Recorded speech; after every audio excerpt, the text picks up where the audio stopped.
سوال ہے کہ قیامت کے دن ایک ترازو میں نیکیاں ہوں گی، دوسرے میں برائیاں ہوں گی.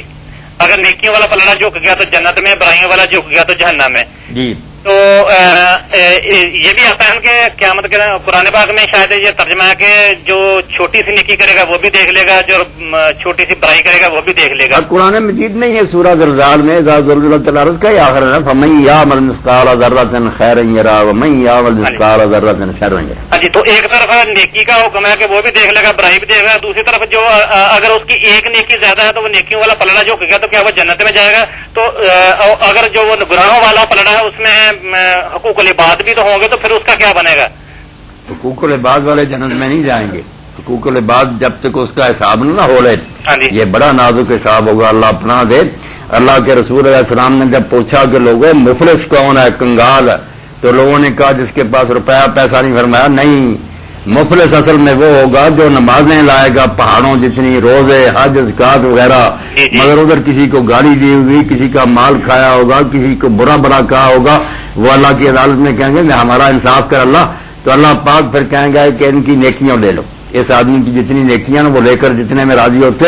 تو جب یہ بات رسول کریم علیہ الصلوۃ والسلام کہہ رہے تو بہت روئے کہ اس وقت ایک ایک نیکی ہر ایک کو درکار ہوگی. لوگ چھوڑیں گے نیکیاں، جب اجازت مل گئی لے دو، وہ ساری لوٹ لیں گے. اور جب پھر بھی معاملہ نہیں صاف ہوگا تو ان کے گناہ اس پر ڈال دیے جائیں گے اور اس کو جہنم میں دے دیا جائے. ٹھیک ہے. اچھا یہ تو معاملہ حقوق العباد کا ہوا.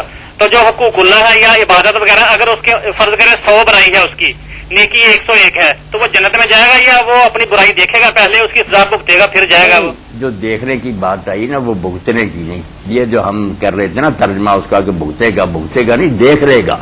یعنی کوئی چیز چھپی ہی نہیں رہے گی. اللہ تعالیٰ اس کو یہ منوا دے گا کہ کوئی تیرے ساتھ ظلم نہیں ہوگا. یہ تیری نیکیاں لکھی ہوئی، یہ برائیاں، پتہ اس کو سب کا چل جائے. دیکھنے کا معنی صرف یہ ہے. اچھا. بعد میں اس کے ساتھ کیا ہوگا وہ تو اللہ نے جو قانون بنائے ہوئے عدل و انصاف کے، رحمت کے، وہ سارے جو ان کو سامنے رکھ کر معاملہ ہوگا نا کہ دوزخ میں بھیجیں یا جنت میں، دیکھ وہ سب کچھ رہے گا. فلم سامنے آ جائے گی، کہا جائے گا کہ اپنی کتاب پڑھ لے. وہ خود مانے گا کہ ہاں میں نے یہ جرم کیے یا یہ نیکیاں میں نے کی ہیں. تو دیکھنے سے تو میری بات سے یہاں کہ وہ کوئی چیز چھپی نہیں رہے گی. اچھا ٹھیک ہے جی، اس نے برائیاں اپنی دیکھ لی جی. تو اگر اس کی ایک نیکی بھی برائیوں کے مقابلے میں زیادہ ہوگی تو وہ جہنم میں جائے گا یا اس کو سزا بھگتنی پڑے گی؟ بات تو یہ ہے کہ جن کو دوزخ میں جانا نا بھائی، ان کے دوسرے پلڑے میں ہوگا کیا؟ کچھ بھی نہیں ہوگا، خالی ہوگا. وہ جن کے پلڑے کوئی نیکیاں، اللہ ان سے ظلم نہیں کرے گا. وہ خفت موازینوں جو کہتے ہیں نا ہلکا پلڑا، ہلکا یہ صفر بلان قیمت یوم القیامت وزن، ان کی نیکیوں کا ذرا برابر وزن نہیں کریں گے، وہ بے وزن ہوں. اس لیے قرآن پاک میں جن کی بات ہے نا وہ بات ہے میرے بھائی کافروں کی. یہ مسجد میں بھی بات ہو رہی تھی، مسئلہ بڑا نازک، گناہ گار مسلمانوں کا مسئلہ قرآن میں نہیں آیا. اچھا یہ قرآن نے نہیں بتایا کہ گناہ گار مسلمانوں کا کیا بنیں گے، یہ قرآن میں نہیں. اچھا. قرآن نے صرف دو جو انتہائیں ہیں نا آخری، یا پکے مومن جو نیکیوں والے، ان کے پڑھے نیکیوں والے، دوسری طرف کچھ نہیں. جن کی برائیاں نیکی کی طرف کوئی، جب کافر ہے نیکی ان کی کیا ہوگی؟ کافر کی کوئی نیکی نہیں. ہاں جی ٹھیک ہے. کافر اور مومن کا اللہ نے بیان کیا، فاسقوں کا معاملہ پردے میں رہنے دیا. اب یہ ہمارے سر پر تلوار لٹک رہی ہے، پتہ نہیں یہ گناہ گار کافروں کی طرح ہو جائیں یا مومنوں کی طرح، یہ اللہ نے پوشیدہ رکھی. لیکن جو توحید ہے، جس کے دل میں توحید ہے، قرآن میں یہ بات نہیں آئی. بس میں نے نا مختصراً بات بتا دی کہ کافر اور مومن جو کلیئر ہے نا، قرآن نے ان کی بات کی ہے کہ کافروں کی تو کسی نیکی کو ہم وزن ہی نہیں دیں گے. ان کے پڑھنے میں صفر ہوگا وہ شرک نے ساری نیکیاں اڑا دی، برائیاں ہی برائیاں ہوں گی، اور مومن جو ان کے یہاں نیکیاں ہی ہوں گی. اس کی طرف توجہ دلائی ہے. اور سورہ بقرہ کی آیت نمبر 267 کے بارے میں وہ کہتے ہیں کہ اور خراب چیز دینے کا قصد بھی نہ کرو اللہ کی راہ میں. اگر تم کوئی ایسی چیز دو گے مگر ہاں آنکھ بند کر لے کے جان رکھو کہ اللہ تعالیٰ خوب جاننے والا ہے. تو بھائی نے آگے لکھا ہے تو کیا ہم زلزلہ زدگان کو مال جو ہے اپنے گھروں سے جو دے رہے ہیں تو وہ تو نرا کوڑا کرکٹ ہے اور پھٹے پرانے کپڑے اور بوریاں اور اس طرح کی چیزیں نکال کر دے رہے ہیں، تو کیا یہ شریک کچھ لوگ، بعض لوگوں نے تو الحمدللہ اس سلسلے کے اندر وہ کردار ادا کیا کہ انہوں نے اولا کے مسلمانوں کی یاد تازہ ہو گئی. لیکن بعض لوگوں نے یہی کردار ادا کیا کہ اپنے پھٹے پرانے ایسا کباڑ کا جو مال تھا وہ انہوں نے زلزلہ زدگان کے لیے نکال کے دے دیا. بہت برا کیا کہ اللہ کے نام پر دینے کا وقت آیا تو ایسی نکمی چیزیں. اسی کو اللہ پاک نے فرمایا نا کہ ولا تیمموا الخبیث منہ تنفقون. گندی مال جو چیز ہے خراب اس کا تو سوچو بھی، دینا تو گزارا اللہ نے کہا، ارادہ بھی نہ کرنا. یہاں تو ارادہ اور اللہ تعالیٰ فرماتے ہیں کہ وہ ایسی چیز کہ اگر تمہیں دی جائے تو آنکھ بند کر کے شاید تم دے دو، ورنہ دیکھتے تو تم کبھی نہیں ہاتھ لگاؤ گا. اور لے جا، میری بےزتی کر رہا ہے یہ. تو فرمایا ایسی چیز جس کو تم لینا نہیں چاہتے وہ اللہ کو دیتے ہو. بہت جرم ہے، اور یہی مصیبت ہے کہ ہم نے اس نیکی کو چھوڑ دیا.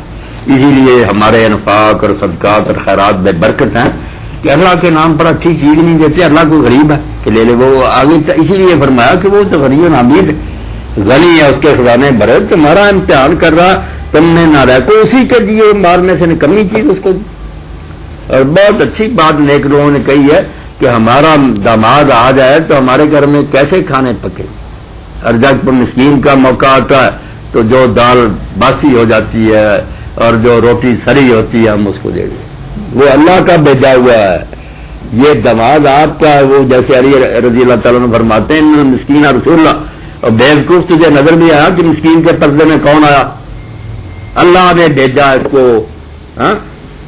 منات مسکین فقدات اللہ. تو مسکین کو دے رہا، مسکین نہیں لے رہا. یہ اللہ کے دائیں ہاتھ میں پیسے جا رہے ہیں. سوچ کہ کیسے پیسے دے رہا. ومن منع المسکین فقد منع اللہ. اور جو مسکین کو خالی لوٹا دیتا اس نے اللہ تعالیٰ کو لوٹا دیا. دروازے پڑے ہوئے اللہ کو خالی موڑ دیا کہ میں نہیں دوں. تو اللہ کہتا مال میرا. اور وہاں حلیم بھی کہا کہ صرف میری برداشت ہے کہ میں نے تجھے غرق نہیں کر دیا، ورنہ زمین میں اندر تھا کہ برداشت میرے مال میں سے مجھے یہ دے رہا. اتنی وعید ہے اس آیت میں کہ صرف میں اپنی درگزر سے کام لیتا ہوں، تجھے مہلت دیتا ہوں، ورنہ حرکت تیری ایسی تھی کہ زمین میں تجھے غرق کر دی. تو ڈرنا چاہیے، اس کی بجائے نہ دینا بہتر ہے. ایسی چیز دینا جو نہیں ہے کسی شان کے لائق. بچی مارکا میں شہید ہونے والے کا تو وہاں بھی جنازہ نہیں پڑھنا چاہیے. جو صحیح بات ہے نا وہ یہ ہے کہ جیسے شہدائے احد کا اللہ کے رسول علیہ السلام نے نہیں پڑھا تھا، اسی طرح بہتر تو یہ ہے کہ خود وہاں بھی جنازہ نہ پڑھا جائے یہاں جب وہ شہید ہوا. جا کے غائبانہ شروع کر دیے جائیں. اور غائبانہ تو ویسے بھی اس کی کوئی دلیل نہیں. جو عام مردوں کا پڑھتے ہیں نا یہ بھی بے دلیل بات ہے. نجاشی کا حوالہ دینا کوئی اس کا تک نہیں. نجاشی کے علاوہ باقی اتنے مسلمان مرے ہیں پہلے بھی بعد میں، اور صحابہ کرام میں سے بڑے بڑے خلفائے راشدین فوت ہوئے ہیں. سارے مسلمانوں کو اطلاع ملی، کوئی بھی روایت نہیں کہ کسی نے جنازہ غائبانہ پڑھا ہو. جنازہ غائبانہ اگر نجاشی کا آپ نے پڑھا ہے تو علماء نے پھر سوچا کہ جب آپ نے نہ پہلے نہ پیچھے اور نہ مسلمانوں نے کبھی، اس کی وجہ کیا؟ تو پتہ چلا کہ وہ بظاہر عیسائی رہا، اندر سے بیچارہ مسلمان تھا، مگر ریت کی وجہ سے نہ نماز پڑھ سکا نہ اعلان کر سکا. ان کافروں نے اپنے طریقہ پر دفن کر دیا. رسول کریم علیہ السلام کو جب اطلاع ملی وحی کے ذریعہ تو آپ نے اس کا نماز جنازہ پڑھا. اس لیے اگر کوئی آدمی کافروں کے ملک میں مرے اور پتہ چلے کہ اس کا جنازہ نہیں ہوا، پھر جنازہ غائبانہ کسی کا پڑھنے، بے شک وہ عام مسلمان ہے، پھر تو ہوئی نجاشی والی بات. اور جس کا کسی جگہ پڑھا گیا اس کا دوبارہ پڑھنا نہیں کہیں آتا حدیث پاک میں.